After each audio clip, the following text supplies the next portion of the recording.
Ngasigi Wari asi chahi khara ki mamanggi warini. Mumbai da Leiba nauna luhongkiba matay manaw Rahul amadi prachi makhoigi weekend trip ki damakta lulawanada chananabagi damakta sem saduna leirami.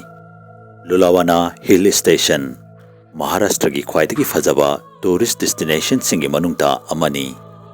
Mafam adugi weather mafam adugi asangba machuna koishinduna leiriba ching amadi maru oina mafam adugi resource amadi hotel singbu mi ayambana pamnarami.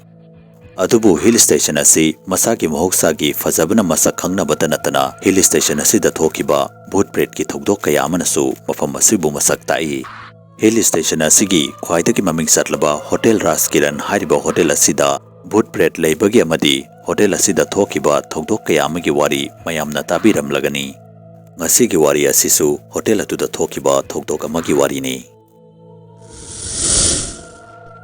Yamna tan sanana Rahul amadi prachisu lulawanada laktuna Hotel Aduda ka ama lauduna leirami.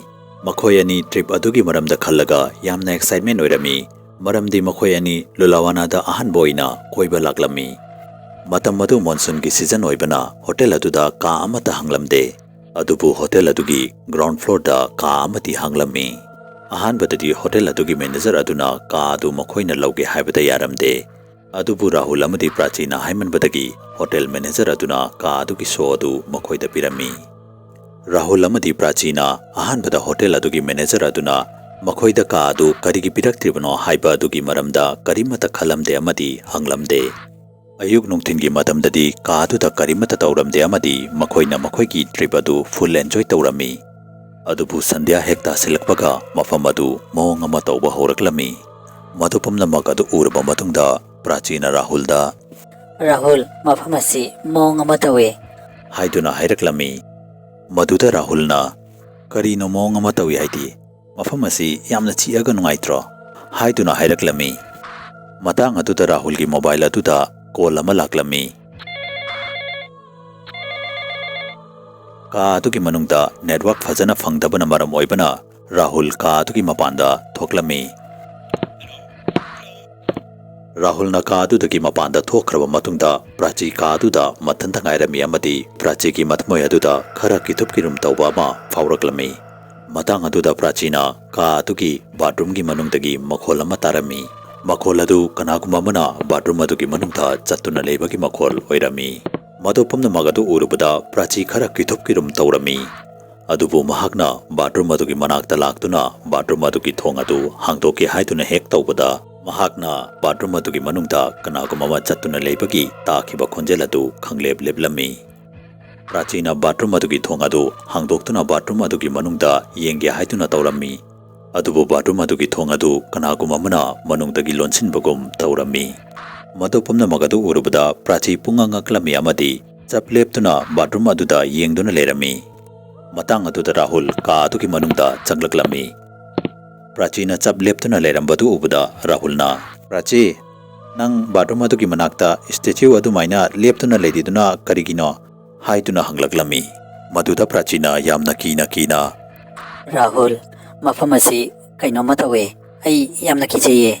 Kaina hujikta bathroom asigi manungda mi ama chatpagi makhol ama tai bathroom asigi manungda kanaguma ama leiye haiduna hairaklami. Prachi gi wahi adu tabada Rahul na bathroom adugi thong adu khudakta hangdoklami. Adubu makhoina bathroom adugi manungda kanamata leiba uramde. Maduda Rahul na prachi da phagi oina adunani aina nongonda horror film yamni yengano hairido lao lamsang lakpagi waramani tumasi haiduna hairaklami. Maduda prachina mukasu Rahul aina harise phagi nate hujikta aina bathroom adugi thong adu hange haidun taubada manungdagi lolame adu nangna hangbadadi kamaina hangkrino khangde aina ngasi kiriba se mamangda asmaina amuktabo kidri haiduna hairaklami. Maduda Rahul na karigino nangna kiridubo ai leirisidi nangna thong adu hange tawba matamda pressure khara leiramgani aduna hangwa yadabo iramgani yamna khanjiluranu tumasi lawase haiduna hairaklami amadi ka adugi mai adu muthatlami. Adubu Rahul na mahaki makhong adugi manakta napumachugi mangalama nganduna leiba urami. Ka aduda mapandagi mai gi mangalsu amata laklamde amadi Rahul na ka adugi mai su loina muthalami. Ngahaki oinadi Rahul madu ubada yamna kirami Adubu mahakna mahaki wakhal oirangwini khandokduna mangal adubu thawoidana tumnaba honarami amadi makhoi animak tumthaki.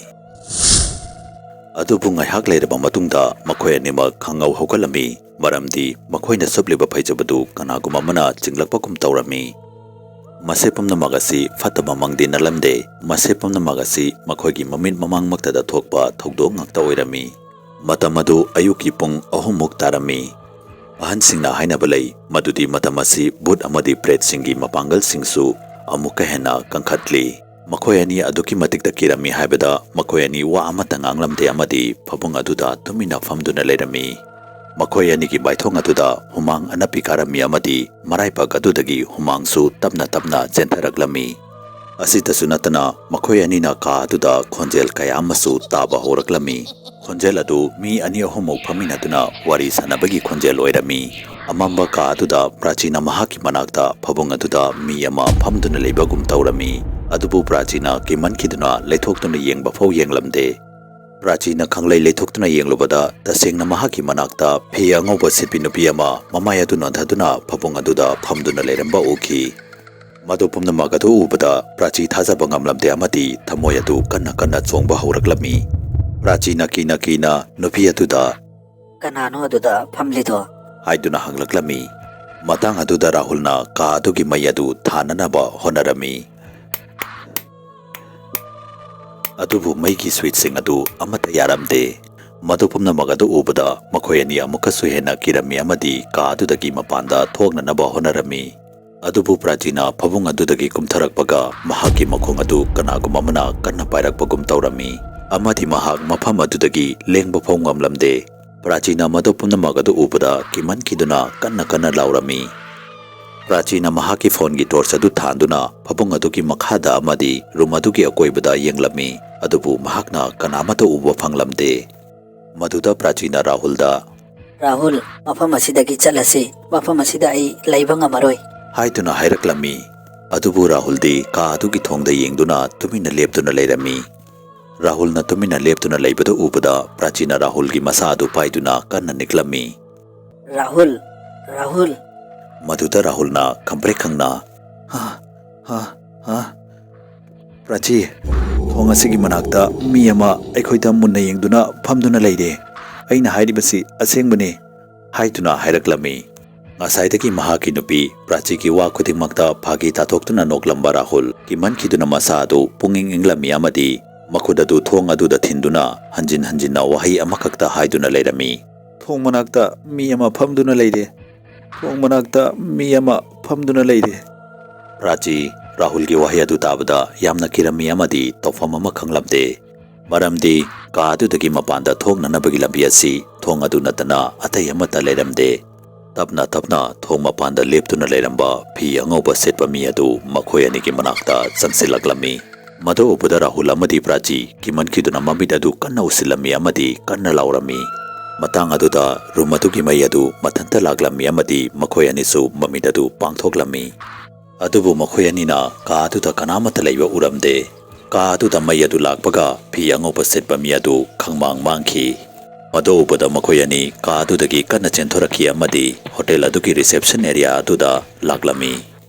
Rahulna mafam aduda leiramba hotel adugi staff amada makhoina hotel adugi ka aduda thokhiba amadi thengnakhiba thoudok adu loina tamlami. Adubu hotel adugi staff aduna makhoina hairiba wari adu amata thajabiramde. Thajabadi lairadana ka adubu thoudoknabagidamak hairaklami. Amadi mahakna suramliba thabak adu amuka suduna leirami. Ikhang khangautana Rahul ki meeting adu khara thapna entry gate ta phamduna leiriba security guard amada tarami. Security guard aduna makhoi anida munna yengduna leirami. Rahul na guard adugi manakta chatuna wari sanage haituna hek tawbaga guard aduna asumna hairaklami. Sir, noi madurum duga amukhana sanguranu. Aina ngasi phawbada ujarakpada room aduda leiba mi amata ngasi phawbo phajana chatkiba amata yaudri. Guard aduna ka aduda ngasi phawbada leiramba mi pumnamakna ka adugi manungda phi angauba setpa mi adubu haibadi bhut adubu ukhidaba amata yaudri hainasu hairaklami. Mi khara amadi ka aduda bhut adu urubadaki wakhal chokiba kaya amasu yaukharabani haituna hairaklami. ꯍꯥꯏꯕꯗꯤ ꯇꯁꯦꯡꯅꯃꯛꯀꯤ hotel ꯑꯗꯨꯒꯤ ꯀꯥ ꯑꯗꯨꯗ ꯚꯨꯠ ꯂꯩ ꯍꯥꯏꯕꯁꯤ ꯑꯆꯨꯝꯕ ꯑꯣꯏꯔꯝꯃꯤ꯫ ꯃꯗꯨ ꯄꯨꯝꯅꯃꯛ ꯑꯗꯨ ꯈꯪꯂꯕ ꯃꯇꯨꯡꯗ ꯔꯥꯍꯨꯜ ꯑꯃꯗꯤ ꯄ꯭ꯔꯥꯆꯤ ꯂꯨꯂꯥꯋꯥꯅꯥꯗꯒꯤ ꯌꯥꯝꯅ ꯊꯨꯅ ꯆꯠꯅꯤꯡꯂꯝꯃꯤ꯫ ꯃꯊꯪꯒꯤ ꯅꯨꯃꯤꯠ ꯅꯣꯡꯉꯥꯜꯂꯕ ꯃꯇꯨꯡꯗ ꯃꯈꯣꯏ ꯑꯅꯤ ꯑꯃꯨꯛꯀ ꯂꯨꯂꯥꯋꯥꯅꯥꯗꯒꯤ ꯃꯌꯨꯝꯗ ꯍꯜꯂꯛꯂꯝꯃꯤ꯫ ꯔꯥꯍꯨꯜ ꯑꯃꯗꯤ ꯄ꯭ꯔꯥꯆꯤ ꯇꯝꯊꯤꯔꯕ ꯊꯧꯗꯣꯛ ꯑꯗꯨꯒꯤ ꯃꯇꯨꯡꯗ ꯃꯁꯥ ꯑꯗꯨ ꯌꯥꯝꯅ ꯅꯨꯡꯉꯥꯏꯔꯝꯗꯦ ꯑꯃꯗꯤ ꯃꯇꯝ ꯀꯨꯏꯅ ꯍꯤꯗꯥꯛ ꯆꯥꯗꯨꯅ ꯂꯩꯔꯝꯃꯤ꯫ ꯃꯈꯣꯏ ꯑꯅꯤꯅ ꯍꯣꯇꯦꯜ ꯑꯗꯨꯗ ꯎꯔꯛꯈꯤꯕ ꯑꯃꯗꯤ ꯊꯣꯛꯈꯤꯕ ꯊꯧꯗꯣꯛꯁꯤꯡ ꯑꯗꯨꯕꯨ ꯀꯥꯎꯕ ꯉꯝꯗꯗꯨꯅ ꯑꯀꯤꯕ ꯑꯃꯒ ꯂꯣꯏꯅꯅ ꯍꯤꯡꯗꯨꯅ ꯂꯩꯔꯤ꯫ ꯃꯈꯣꯏ ꯑꯅꯤꯅ ꯑꯃꯨꯛ ꯍꯟꯅ ꯂꯨꯂꯥꯋꯥꯅꯥꯗ ꯆꯠꯀꯦ ꯍꯥꯏꯗꯨꯅ ꯈꯟꯈꯤꯗꯦ꯫ ꯋꯥꯔꯤ ꯑꯁꯤꯕꯨ ꯀꯔꯤꯒꯨꯝꯕ ꯃꯌꯥꯝꯅ ꯄꯥꯝꯕꯤꯕ ꯇꯥꯔꯒꯗꯤ ꯆꯦꯅꯦꯜ ꯑꯁꯤꯕꯨ ꯁꯕꯁꯀ꯭ꯔꯥꯏꯕ ꯇꯧꯕꯤꯔꯝꯃꯨ ꯑꯃꯗꯤ ꯚꯤꯗꯤꯑꯣ ꯑꯁꯤꯕꯨ ꯂꯥꯏꯛ ꯑꯦꯟ ꯁꯦꯌꯔ ꯑꯃꯨꯛꯇ ꯇꯧꯕꯤꯔꯝꯃꯨ꯫ ꯃꯊꯪꯒꯤ ꯚꯤꯗꯤꯑꯣꯗ ꯑꯅꯧꯕ ꯑꯦꯄꯤꯁꯣꯗ ꯑꯅꯧꯕ ꯋꯥꯔꯤ ꯑꯃꯒ ꯂꯣꯏꯅꯅ ꯎꯅꯔꯁꯤ ꯍꯥꯏꯕꯁꯤꯒ ꯂꯣꯏꯅꯅ ꯌꯦꯡꯀꯣꯛꯐꯝ ꯂꯣꯌꯥꯉꯥꯟꯕꯅ ꯃꯌꯥꯝ ꯄꯨꯝꯅꯃꯛꯇꯒꯤ ꯀꯥꯏꯅꯕ ꯌꯥꯊꯪ ꯅꯤꯖꯔꯤ꯫